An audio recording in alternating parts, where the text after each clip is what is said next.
Kaze? Kaze? I don't know how to pronounce the game, but it's fun. It's a great fusion between Sonic the Hedgehog and Donkey Kong Country. I think the only way to really demonstrate it is to show you. So it's really bright and colourful, as you can see. It's not as fast as Sonic the Hedgehog, but it works on the momentum of it all. Loads of references to Donkey Kong Country, collecting items, these crystals instead of, the bananas. You have to collect the letters, swinging through trees, that kind of thing.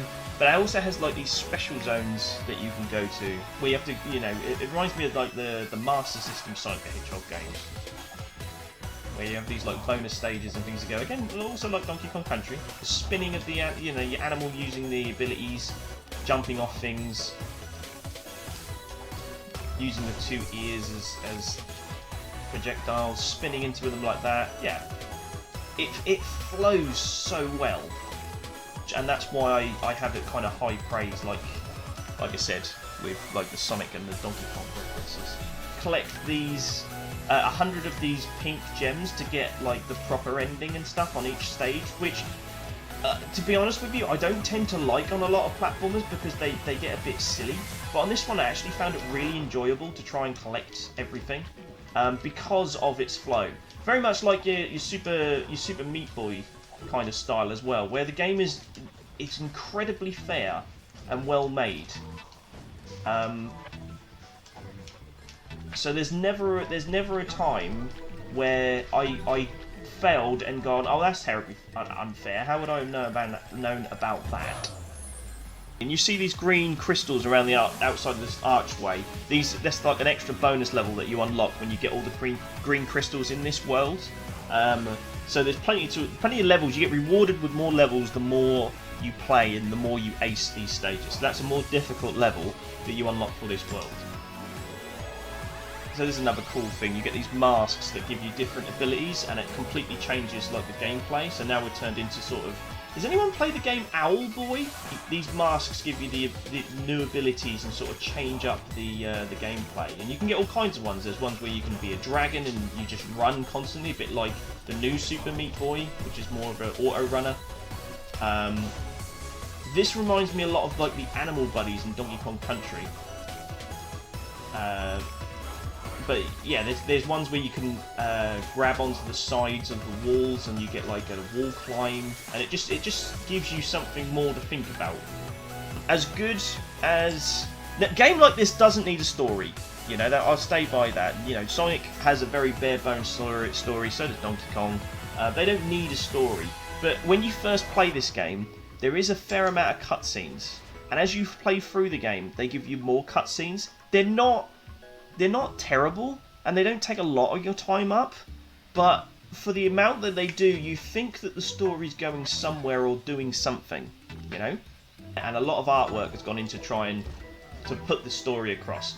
But it doesn't really go anywhere, and that's why it's a miss. It is bare bones, but if you took it out, it wouldn't matter. So the fact that they have it is not really a bad thing, but at the same time, it is kind of pointless, where you just kind of think, well, you spent all this time telling me about this world a little bit, and basically all these vegetables have been brought to life with dark magic to basically attack the people who live here. And in the end, it just sort of ends without much fanfare. There isn't very little to it, but with the amount of time it kind of spends on it, you'd think there would be a payoff, but there isn't really. So as you can see, there's a fair amount of this in between each world and things, and they sort of try to flesh out the world enough, but doesn't quite. It's more than it should be, but it's less than it needs to be to actually make it a decent story. So yeah, a bit strange. Pause everything. Squid Dude's here with some words of Squid Dude wisdom. Definitely seems like a really solid platform, but something just feels a bit off for me, and I'm not sure what. Well, maybe when we go into a few more hits and misses, that might sort of let you know. All I can tell you is it feels really good. The main character's kind of cool. Probably the best anamorphic. Help me out here, darling. Anamorphic. Probably the best anamorphic character we've had in a while. Very versatile with loads of different abilities. The masks, like I say, give you some really cool abilities that change up the gameplay.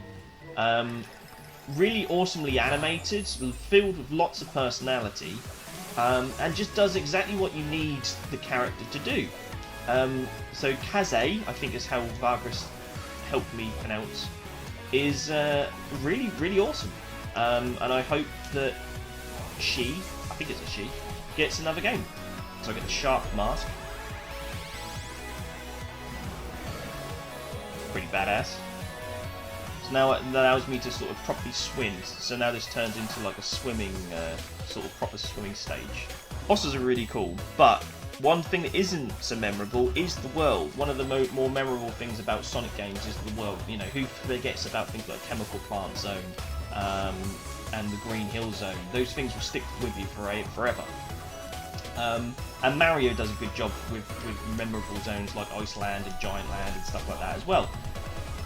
With the way that they've done this game, the world always looks attractive. Don't get me wrong, the world always looks great.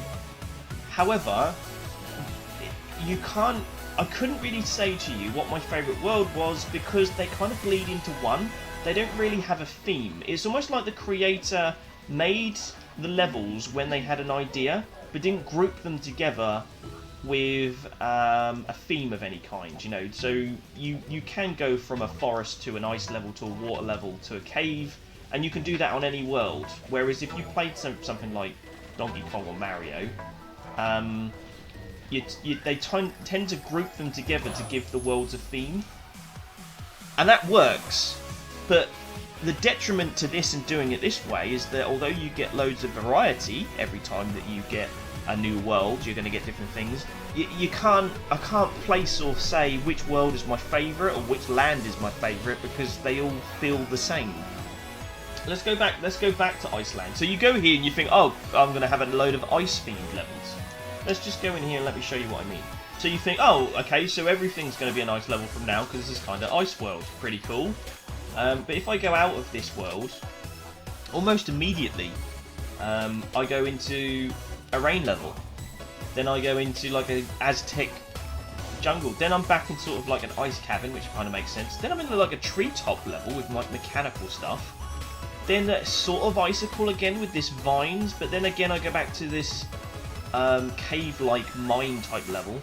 Then I've got a fire level, and then I finish on the boss. So as you can see, there's not really a theme to it.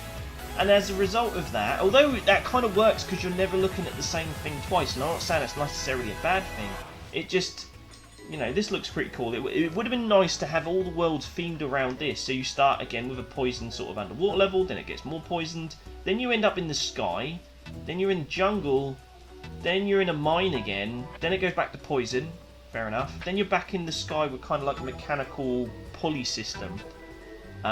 In a misty, like dark rainforest. So as you can see, it's almost like they've made the levels up based on when they made them, not grouped them together, which for me just is a bit strange. The challenge is great, and it's as much challenge as you want it to be. You have an easy mode, you have a hard mode, you have a normal mode. You have the time trials where you can grab those and try and speed run the levels. You can just try to complete the levels, or you can trying to collect everything in the levels. You can get the green crystals just to get you the main ending, or you can get all of the pink crystals as well to get the full ending. And it is just as much or as little as you want it to be, and that's the best way to have it, in my opinion. I don't think you should force people like Rayman games tend to, where Rayman's a lot of fun and then suddenly it ramps up really difficult. The difficulty just skyrockets. And then it says you can't do the last boss until you collect everything in every other world. That is a harsh wall to suddenly hit. And I had a blast with it. I thought it never was too difficult. It is the kind of game where, as you can see at the moment, I'm struggling to play and talk because it is one of those games where you need pinpoint accuracy, and as my voice starts to slow down as I'm playing, you can tell that I'm concentrating because I don't want to make a mistake and die again because I've already died too many times. But it's not too difficult that I can't do two things at once. until I literally just said that and almost died, but it doesn't matter because I've worked it out and I'm still going. But it's so fun. There we go, checkpoint. My last bad point before going on to the final strike is the music. I think a game like this, the ones that elevate platformers to a new level are things like music. Sonic would not be as good if it wasn't for the music. Donkey Kong's haunting soundtrack from Donkey Kong Country. But yeah, the music never really sort of grabbed me like a lot of what those games did. There's nothing kind of memorable. There's nothing in there that made me go, wow, I can't wait until I play this game over and over again. It's not bad. It's just not memorable. And that's a shame, because if this had some real bops to it, if it had some real memorable soundtracks, I could probably say you have to go out and get this game. But the soundtrack just didn't grab me. Sorry, but it didn't. Great fusion of Sonic and Donkey Kong Country. If you're a fan of either of those games, it doesn't have Sonic's speed, and it doesn't have Donkey Kong's music, but or Sonic's music for that point. But it is, if you're wanting to scratch that itch about any of those kind of classic Sega Master System Sonic the Hedgehog games or Donkey Kong Country, this is perfect for you. And you'll feel that vibes. It's not as long or as challenging as a lot of those games can be at its highest level, but it is a fun challenge and worth the time. So a good combination of the two. Story is a bit of a miss for me. They spend a lot of time. Well, not a lot of time. They spend a fair amount of time on it, but it never really goes anywhere for an epic story. But it's not non-existent, so it's kind of thinking, well, it had to be there for a purpose. So the story doesn't really warrant your time, but it is there taking up your time. Cool main character. I think the main character is really cool, very vibrant, lots of things going on, very versatile on the moveset. The masks adds a different level to it, so when you get a new mask, you're changing up the gameplay. And it's a good, that Crash Bandicoot, Sonic the Hedgehog kind of vibe. The world isn't memorable though, so another miss. Each world you go to is very different each time, but when you get into the world, all the levels don't really follow a theme, so you don't really feel that you're getting to a different area. You might as well just had all the levels back to back rather than splitting them up into worlds, which was a bit strange. It is a super fun challenge though. Getting 100% on this game was a lot of fun. I really enjoyed it, and there's still more to play if you want speed running. But you can play as much or as little of it as you want. You can just play the levels and complete them. You can collect all the green gems, which are like these bonus extra challenges which you have to seek out and find. You can collect 100 pink gems in every level, which is another level of the challenge. Doing level is one skill level. Trying to get 100 gems, oh boy, that's very different. And then you've got the speed challenges. I don't like speed challenges, so I cut that out, but I don't lose anything for not doing it. So a lot of fun, great challenge.